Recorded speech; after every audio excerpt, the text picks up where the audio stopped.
Hey you guys! Thank you to our incredible 110 subscribers on the Blood Moon Mysteries channel. Your support means the world to us as we explore the enigmatic, the supernatural, and the unexplained. Together, we've embarked on a journey into the darkest corners of the unknown, and your presence makes it all the more thrilling.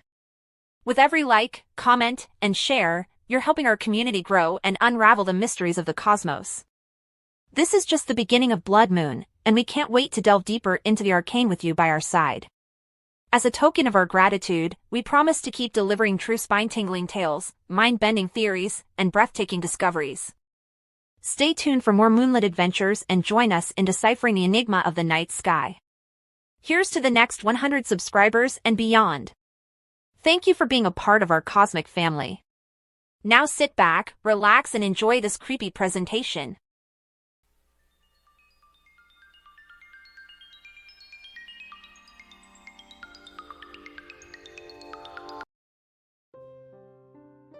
My primary school grade 6 teacher, Colin Lyons, was found to be a pedo, and he got away with it all. When I was in primary school, elementary school for US, I had a mid-50-year-old male teacher who I knew from the start was creepy. All the other teachers and staff talked so highly of him because of how involved in morning activities he was. He came up with the idea to run a yoga class for morning sport periods. He would run yoga and other teachers would run soccer or cross country or whatever. We were all about 10 and 11 when this started. I would notice how during these yoga classes, he favored a couple certain poses. Downward-facing dog was his ultimate favorite. He seemed to focus on the female students more than the boys, which of course I thought was weird. He would tell us all to go to downward-facing dog. Keep your head straight to the ground, close your eyes, and breathe.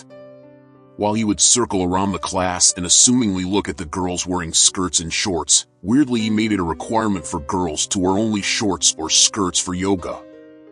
It wasn't completely obvious at the time, but I realize now he was recording it all for later usage. Also, he insisted on taking classes to swimming lessons at the beach. He would be really annoying about changing into a fresh pair of clothes in the change rooms before going to and from the beach.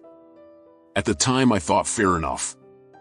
A couple years later when I was in high school, I seen on the news that this teacher had up and left school during the middle of a school day with no indication of why or where he went. People were worried for him at first, until they realized his secret. A day later it came out that another teacher found this teacher's sneaky camera pen device. One of many. It turned out that for all those years, yoga, swimming lessons, God knows what else, he would have his camera pen watching it all. He would leave his jacket hanging up in the girls' change rooms with the pen camera facing the students while they got changed for swimming lessons. He was then on the run after being caught out. I assume he thought he was caught out before he actually was, hence why he left during the middle of the day with no explanation. A couple days later everything was released to the public. This teacher had been selling and editing child pornography on the dark web, and you bet all the footage from the years at my school was a part of it. So many girls at my school were seen repeatedly in all the footage, naked, vulnerable, and young. I'm not sure as to whether he did the same for us boys, but regardless, he was filming and distributing videos of my peers to other pedophiles for money, and probably his own sexual pleasure, for years.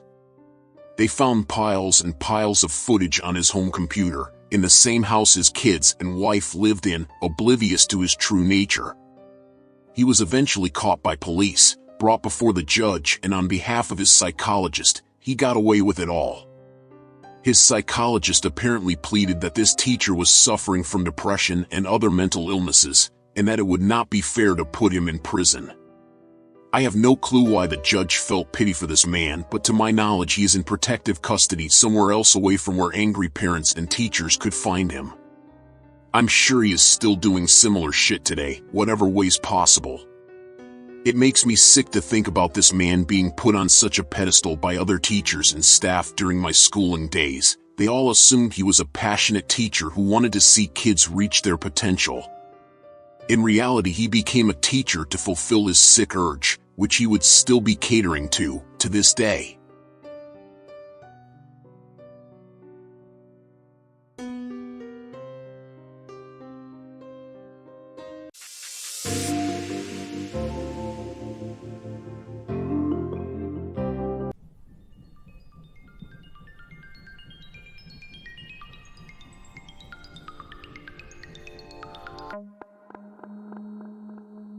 First off, a little backstory on my dad. The man has so much character and color to him. Though he is mostly a chilled-out grandpa at this point whose biggest offenses are the likes of placing a box of dead kittens in a topic hat when the family plays charades at the Christmas Eve get-together. When I was a kid, he was a crazy person. He was an amazing father, honest to a fault, and had character made of stone. He apologized when he felt he was wrong, and he would sit and cry with you when things were eating away at your self-esteem. However, as much as I owe him my morality and compassion towards others, I also owe him my extremely demented and nothing is sacred sense of humor. The man got more joy from life in tormenting his children than anything else. We lived on my grandmother's farm in rural Tennessee, and when the power would go out, which happened a lot in our area, he would dare me to run to the mailbox and then lock me outside at 10 o'clock at night when I'm about 10 years old. And he would laugh so hard I could hear him over my screams while I banged on the door from the outside, pleading to be let back in. He was the type of dad to wake you up in the morning by revving a chainsaw, change the clocks in the house to make you get ready for school at 2 a.m., and stand on the front porch in his underwear while you were getting on the bus in the morning and yell, "I love you. I'm gonna miss you so bad," in a voice that could only imply that he was suffering from severe brain damage. In other words, he was always looking for a way to scare you, embarrass you, or just make you have such a crazy, unexpected experience that you would be guaranteed to remember him forever. And it worked. I love that man. Now, that was needed for context, and this story takes place in my second to last year on my grandmother's farm. I was 17 and had been working a job in my small town stocking beer coolers and mopping floors at the local gas station. I was driving home from work in my little truck at about 10 p.m., and as I pulled into the driveway, my headlights shone up the hill to my grandmother's house and panned down the hill to the edge of our single-wide mobile home. I stopped immediately.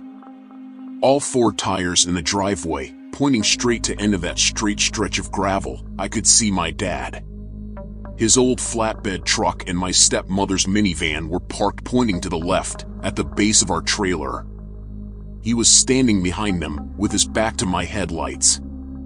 Our chocolate lab, Cassie, sat at his feet, staring intently at him, paying no attention to the vehicle entering her territory, which was highly unlike her. I only stopped because it was so late, and so unusual for my dad to be outside at this time. It was in the middle of the week. He was usually passed out in his recliner wearing nothing but his underwear, with the History Channel quietly rambling on about the Civil War by this time. I slowly proceeded down the drive.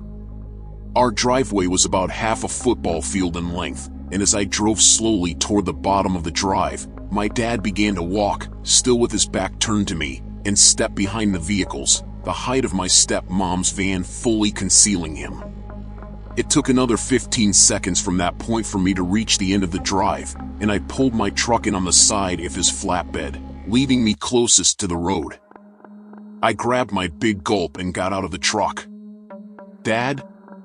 No response. "Dad?" Still nothing. Immediately I got a bit creeped out, but then thought to myself nearly as quick, "This dude is trying to scare me again. He must think I didn't see him." I got down on my knee and peered under the vehicles. His left boot. Unmistakable. Cassie's back legs, and but right beside him, tail tucked between her legs. I hollered out, "You're doing a crappy job of hiding, Dad. I can see your boots sticking out from behind the tire on the van." I watched as his left boot slowly slid to the right until it was concealed behind the tire with the other.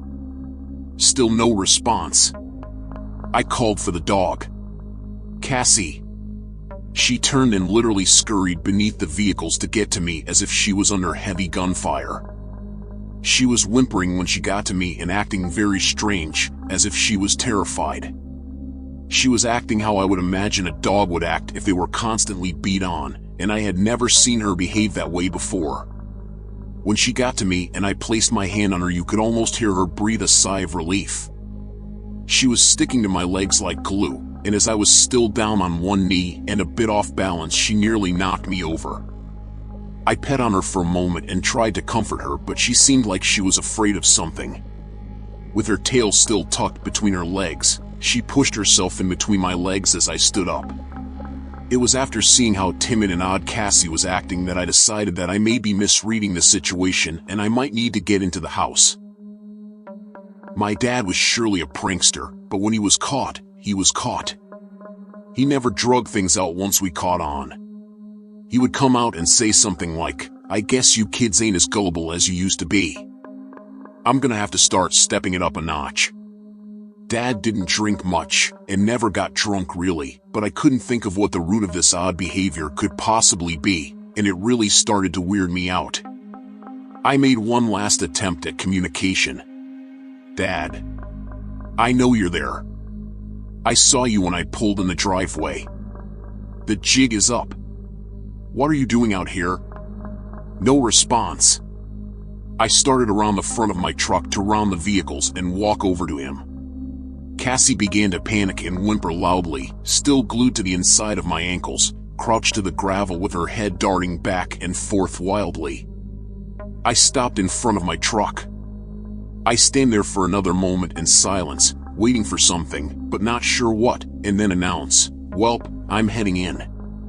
See you in a bit, weirdo." I turn to walk to the front porch, unconsciously building speed as I hit the first step. Cassie drops back and doesn't follow me onto the porch, but seems to sort of stand guard at the foot of the steps. Keys in hand, I'm already searching for the deadbolt key. Panic is building in my chest, but I'm not sure why.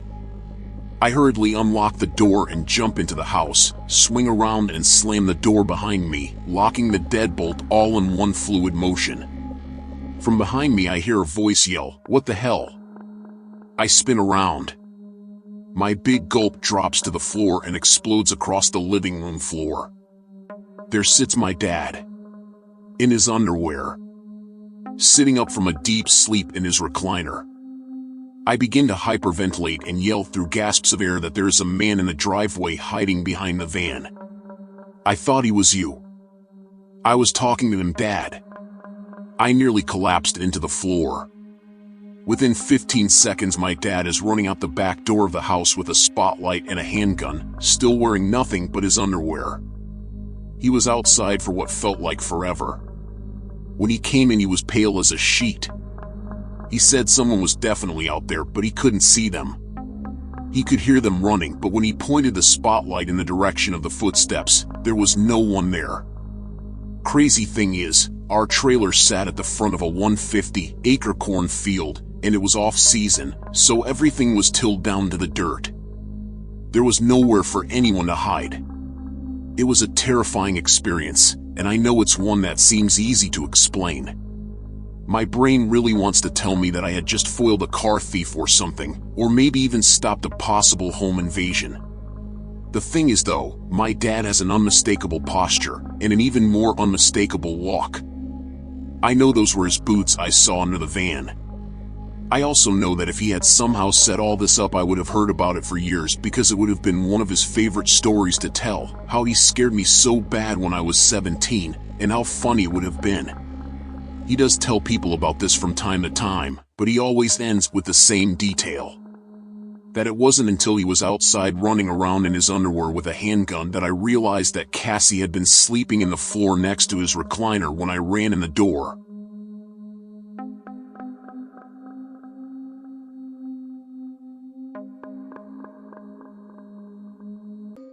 Which story did you like best? Comment, like, and subscribe. Thanks for watching. Until we meet again.